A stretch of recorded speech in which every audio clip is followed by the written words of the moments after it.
commandement général de l'armée et des forces armées indique l'agression israélienne contre Al-Quneitra vise à éclipser les victoires successives réalisées par l'armée arabe syrienne.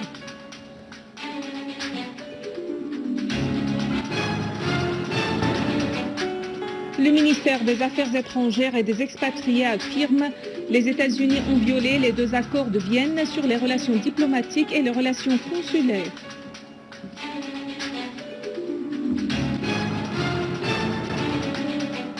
L'armée arabe syrienne prend le contrôle du village de Ras El Ain au sud-ouest de Yabroud et les chantiers de maintenance poursuivent le travail.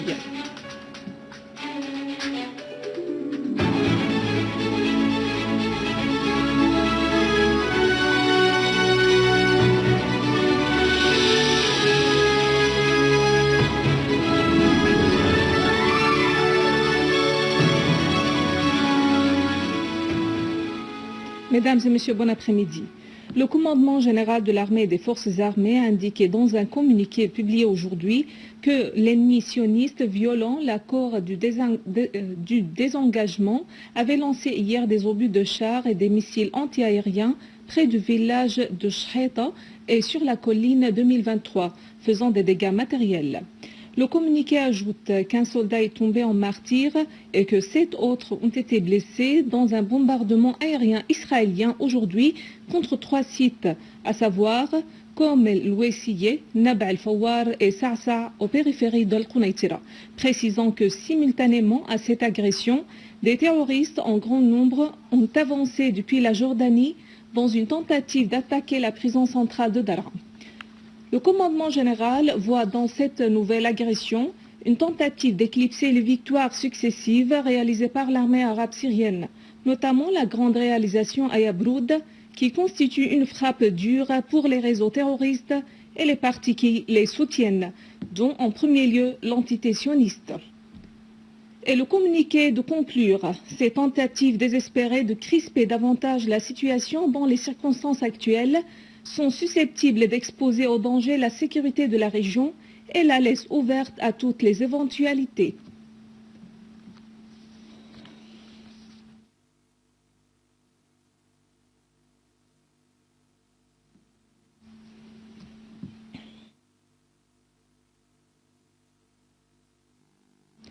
Le ministère des Affaires étrangères et des expatriés a indiqué aujourd'hui que les États-Unis avaient violé les 2 accords de Vienne sur les relations diplomatiques et les relations consulaires, en interdisant à la nouvelle mission diplomatique syrienne d'entamer son travail après la fin de la mission précédente. La République arabe syrienne avait adressé au début du mois en cours une note au département d'État américain, lui demandant des visas d'entrée pour les nouveaux diplomates avant la fin de mars. Sinon, le gouvernement syrien procédera à la fermeture de son ambassade à Washington, clarifie le ministère dans un communiqué. Ce dispositif américain dévoile les objectifs réels de la politique américaine vis-à-vis de la Syrie et des intérêts des citoyens syriens, conclut le ministère, soulignant que de telles politiques incitent à l'extension du terrorisme dans la région, voire dans le monde.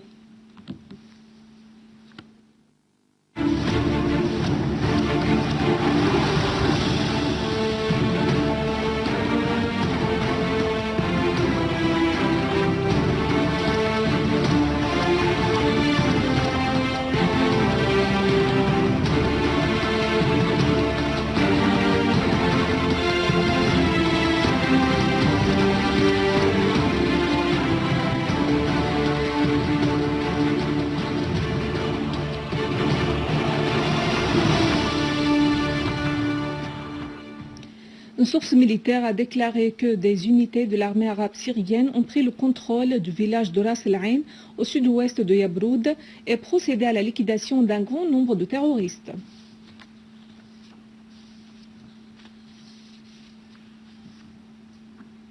Le conseil du gouvernorat de la banlieue de Damas a tenu aujourd'hui la séance finale de sa 2e session ordinaire dans la ville de Yabroud. Le conseil a affirmé lors de la séance l'importance de l'accélération des travaux de maintenance des infrastructures et des services pour assurer les circonstances adéquates pour le retour des habitants. Les chantiers du gouvernorat de la banlieue de Damas ont commencé à nettoyer les rues, à enlever les décombres des rues de la ville et à réparer l'infrastructure de la ville. Le gouverneur de la banlieue de Damas, Hussein Makhlouf, a affirmé la poursuite des travaux de réparation, précisant que 6 millions de livres syriennes sont octroyés à la reconstruction de la ville de Yabroud.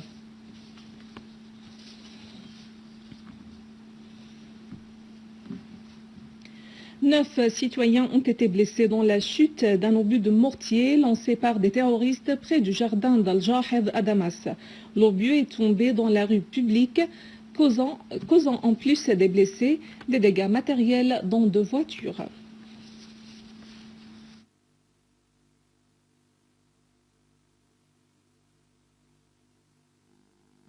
L'armée arabe syrienne a détruit un tunnel creusé par les terroristes et reliant plusieurs bâtiments à Jobar dans la banlieue de Damas.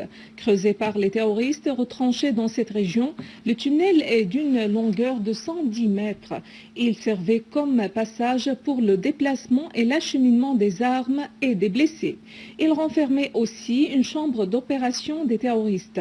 Une source militaire a affirmé que le tunnel avait été détruit sur les terroristes qui s'y étaient cachés, ajoutant que d'autres caches de terroristes ont été détruites dans cette région suite à cette opération de l'armée.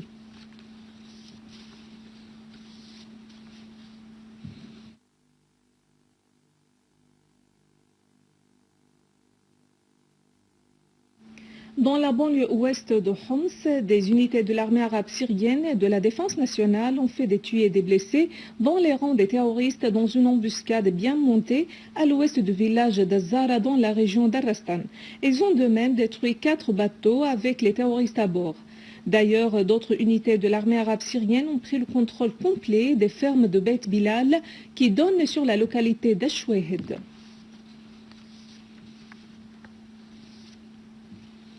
Le ministère russe des Affaires étrangères a condamné dans un communiqué les crimes commis par les groupes terroristes armés en Syrie et le lancement des obus de mortier sur les quartiers résidentiels dans les villes syriennes.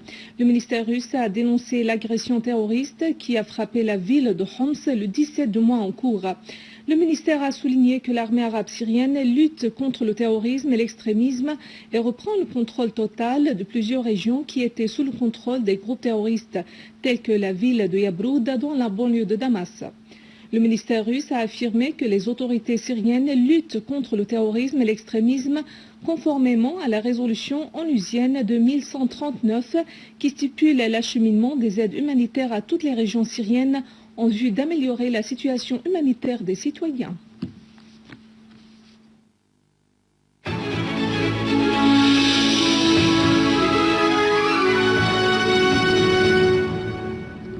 Plusieurs soldats de l'armée libanaise ont été blessés quand des éléments armés ont fait exploser un engin dans un véhicule militaire près de la faculté des sciences dans la localité d'Al-Qibba.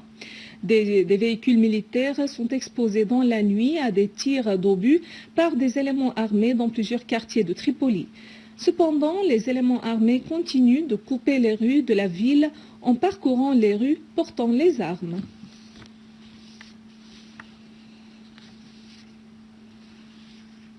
Le premier vice-premier ministre de la Crimée, Rustom Timir Galiev, a annoncé aujourd'hui que son pays a reçu la première partie des aides financières offertes par la Russie fédérale. Par ailleurs, le rouble russe est désormais la monnaie officielle de la République indépendante de Crimée, a annoncé hier son parlement local après avoir approuvé la demande officielle de rattachement à la Russie voisine. La hryvnia, la monnaie ukrainienne qui avait cours jusqu'à présent, sera acceptée parallèlement jusqu'au 1er janvier 2016, a précisé le Parlement sur son site Internet. Voici un rappel des principaux titres. Le commandement général de l'armée des forces armées indique l'agression israélienne contre Al-Quneitra vise à éclipser les victoires successives réalisées par l'armée arabe syrienne.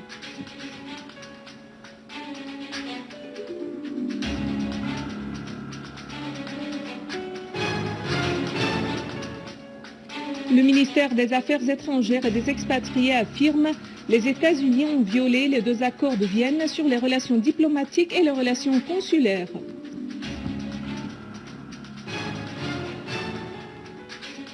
L'armée arabe syrienne prend le contrôle du village de Ras El Ain au sud-ouest de Yabroud et les chantiers de maintenance poursuivent le travail. Mesdames et messieurs, c'est la fin de notre édition. Pour la revoir, visitez notre site web syriaonline.sy. Merci à vous, merci à toute l'équipe. Au revoir.